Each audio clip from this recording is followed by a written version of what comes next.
العالمین والصلاة والسلام علی خاتم النبیین وعلی آلہ وصحبہ اجمعین۔ اعوذ باللہ من الشیطان الرجیم، بسم اللہ الرحمن الرحیم۔ رب زدنی علما، صدق اللہ مولانا العظیم۔ یہ گھسی ہوئی زمین، بلند و بالا آسمان، گرجتے ہوئے بادل اور کڑکتی ہوئی بجلیاں، گہرے سمندر، اونچے پہاڑ، بہتے ہوئے دریا اور چلتی ہوئی ہوا، لہلہاتے ہوئے کھیت اور جھومتے ہوئے درخت، اڑتے ہوئے پرند اور چرتے ہوئے چرند،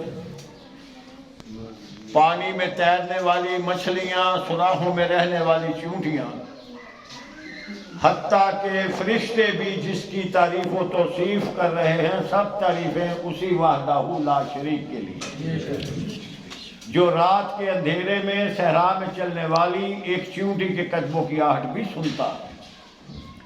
بے شمار لاتعداد انگنت درود و سلام اس ہستی مقدس پر جو مساوات کا حامی، اخوت کا بانی، محبت کا جوہری، اخلاص کا مشتری، صبر کا منبع، صدق کا معدن، نور عالم سید ولد آدم صلی اللہ علیہ وسلم۔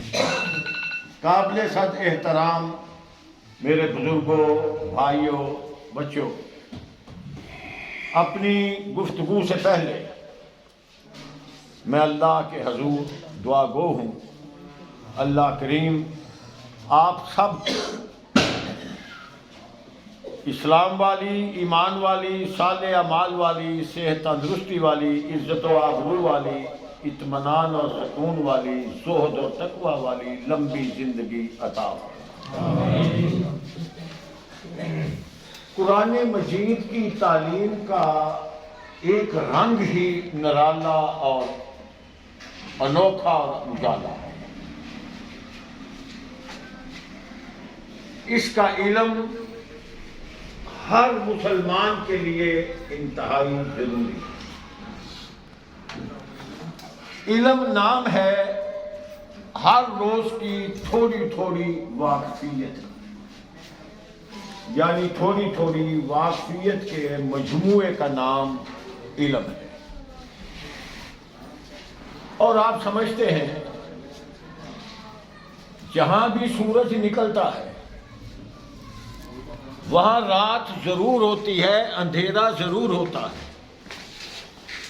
مگر جہاں علم کی روشنی ہو وہاں جہالت کی تاریکیاں نہیں آ سکتی۔ اور یہ علم اگر اس کے بیج اذہان و قلوب میں بوئے جائیں تو پھر عقل کے پھل لگتے ہیں۔ یہ علم ایسی چیز ہے۔ داماد رسول حضرت علی رضی اللہ تعالیٰ عنہ کی خدمت میں عرض کیا گیا کہ جناب دولت افضل چیز ہے یا علم افضل چیز ہے؟ آپ نے فرمایا دولت سے علم افضل چیز ہے۔ دولت قارون اور فرعون کو ملتی ہے، علم انبیاء کو ملتا ہے۔ فرمایا دولت والے کے دشمن زیادہ ہوتے ہیں، علم والے کے دوست زیادہ ہوتے ہیں۔ دولت کی انسان کو حفاظت کرنا پڑتی ہے اور علم انسان کی حفاظت کرتا ہے۔ دولت چرائی جا سکتی ہے، علم چرایا نہیں جاتا۔ دولت کی ایک حد، ایک مقدار ہے، ایک شمار ہے۔ علم کی نہ حد ہے، نہ مقدار ہے، نہ شمار ہے، یہ غیر محتمل ہے۔ اس لیے دولت سے بھی علم افضل ہے۔ لہذا ضروری ہے کہ ہم خود اور اپنی اولاد کو علم کے ساتھ منسلک کریں۔ بہت بڑا ایک فلاسفر گزرا ہے،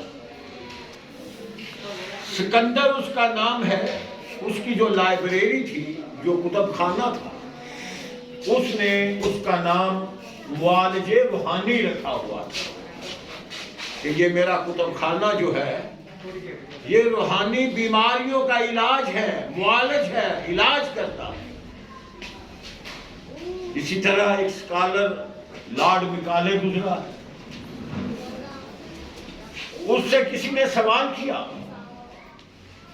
تو کہنے لگا مجھے کوئی شخص پوری دنیا کی دولت دے دے اور مجھ سے میری لائبریری، میرا کتب خانہ مانگے تو مجھے یہ سودا منظور نہیں ہے۔ میں پوری دنیا کی دولت کے مقابلے پہ اپنے کتب خانے کو افضل سمجھتا ہوں۔ یہ ساری باتیں ہمارے سمجھنے کے لیے اور رہنمائی حاصل کرنے کے لیے۔ آئیے اس ہستی مقدس جن کو ہم اپنے راہبر، رہنما، پیشوا سمجھتے، جن کا کلمہ پڑھتے، حضرت محمد رسول اللہ صلی اللہ علیہ وآلہ وسلم، ذرا آپ کے ارشادات سے روشنی حاصل کریں، آپ کے ارشادات سے سبق حاصل کریں۔ ہم دنیا پر کبھی سیاستدانوں کو افضل سمجھتے ہیں، کبھی جاگیرداروں کو افضل سمجھتے ہیں، کبھی حکمرانوں کو کمال کے لوگ سمجھتے ہیں، کبھی صنعتکاروں کو کمال کے لوگ سمجھتے ہیں، کسی خوبصورت کو کمال سمجھتے ہیں، لد اور قد کے بڑے کو کمال سمجھتے ہیں، سرخ اور سفید رنگ کو کمال سمجھتے ہیں۔ ہماری اپنی اپنی سوچ ہے، اپنا اپنا تخیل ہے، مگر میرے محبوب پیغمبر نے صلی اللہ علیہ وسلم ارشاد فرمایا خیرکم من تعلم القرآن وعلمہ، تم میں سیاستدان بہتر نہیں ہیں، حکمران بہتر نہیں ہیں، صنعتکار بہتر نہیں ہیں، جاگیردار بہتر نہیں ہیں، سرمایہ کار بہتر نہیں ہیں، جن کو تم سمجھتے ہو وہ بہتر نہیں ہیں، بلکہ بہتر وہ ہیں جو خود قرآن مجید سمجھتے ہیں، قرآن مجید پڑھتے ہیں، قرآن مجید سمجھاتے ہیں اور پڑھاتے ہیں۔ اگر قرآن مجید کی فضیلت پہ گفتگو کی جائے، دن اور راتیں بیت جائیں، صرف اتنا ہی کہوں گا، یہ دنیا پر ہماری رہنمائی کرتا ہے، ایسی رہنمائی کہ دنیا پہ چھوڑ کے نہیں جاتا، ساتھ جنت میں لے کے جاتا۔ جو بچے اس کو حفظ کریں گے، صرف ان کو ہی تاج نہیں پہناتا، ان کے والدین کو بھی تاج پہناتا، اور جو حفظ کریں گے جنت کے زینے چڑھتے جائیں گے۔ اللہ فرمائیں گے پڑھتا جا، چڑھتا جا، جہاں تیری زبان پر آخری الفاظ ہوں گے وہ تیرا مقام جنت میں ہوگا۔ سبحان اللہ۔ یہ قرآن مجید کی فضیلت ہے۔ پھر ایک ایک لفظ پر، ایک ایک حرف پر ثواب بتایا گیا، اس کی بھی ڈیٹیل بتائی۔ یعنی ہم پڑھتے ہیں الف لام میم، فرمایا اس کو ایک حرف مت سمجھنا، ایک کا ثواب ملے گا۔ فرمایا الف حرف، لام حرف، میم حرف، تمام الف لام میم الگ الگ حرف ہے۔ تو جو ہم قرآن مجید کو پڑھیں گے، یہاں میں چھوٹی سی مثال دوں گا۔ اگر ہمارا کوئی بھائی، کوئی عزیز، کوئی پیارا بیٹا بیرون ملک چلا جائے، سعودی عرب چلا جاتا ہے، وہ 4 لفظ سیکھ جاتا ہے، وہ ہمیں خوشی کے ساتھ عربی میں لیٹر لکھ کے بھیجتے ہیں۔ ہم عربی کا لیٹر نہیں پڑھ سکتے، ہم بھاگتے ہوئے محمد رسول اللہ مسجد میں جائیں گے، قاری ظفر صاحب یہ ہمیں عربی میں لیٹر آ گیا ہے، ہمیں پڑھ کے تو سناؤ ہمارے پیارے نے لکھا کیا ہے۔ اسی طرح کوئی یورپ میں لندن برطانیہ چلا جائے، وہ انگلش میں لیٹر لکھ کے بھیج دے، مجھے بتاؤ وہ کون سا باپ ہے، وہ کون سا بھائی ہے جو اس لیٹر کو لپیٹ کر سرہانے یا الماری میں رکھ دے اور یہ نہ پوچھے اس میں لکھا کیا ہے۔ فوراً ایم انگلش تلاش کرے گا، گریجویٹ تلاش کرے گا، محلے میں کون مجھے پڑھ کے سنائے، بےتابی سے جائے گا، تڑپتا ہوا جائے گا کہ مجھے یہ پڑھ کے سنایا جائے میرے بھائی نے، میرے بیٹے نے اس لو لیٹر میں مجھے لکھا کیا ہے؟ بےتاب ہو جاتے ہیں۔ کبھی ہم نے یہ تصور کیا ہے کہ یہ لو لیٹر قرآن مجید جو اللہ نے آسمان سے زمین پر بھیجا ہے، ہمارے نام بھیجا ہے، کبھی ہم نے یہ تڑپ محسوس کی ہے کہ ہم اس کو پڑھ کے دیکھیں، مطلب سمجھ کے دیکھیں، تفسیر جان کے دیکھیں کہ ہمارے نام اللہ نے اپنے بندے کے نام لو لیٹر میں لکھا کیا؟ ضرورت ہے۔ اسی بات کو پیش نظر رکھ کے میرے بھائی نے، بابر ظہیر بخش صاحب نے اس مدرسے کا انتظام کیا اور اپنی والدہ ماجدہ کا نام اس جذبے سے رکھا ہے، جامعہ حاجرہ للبنات۔ اللہ ہم سب کو بھی ایسی نیک اولاد عطا فرمائے، آمین۔ اس لیے کہ میری والدہ دنیا سے رخصت ہو گئی، میں بیٹیوں کے لیے تعلیم کا انتظام کر رہا ہوں، تو ان کا صدقہ جاریہ شروع ہو جائے، ان کو نیکیاں پہنچے۔ یہی تو ایک نیکی ہے، جان تک، زندگی تک جو کر سکے کر سکے، بعد میں اولاد جو نیکی کرے گی اللہ کریم والدین کو اجر عطا فرمائے گا۔ میری دعا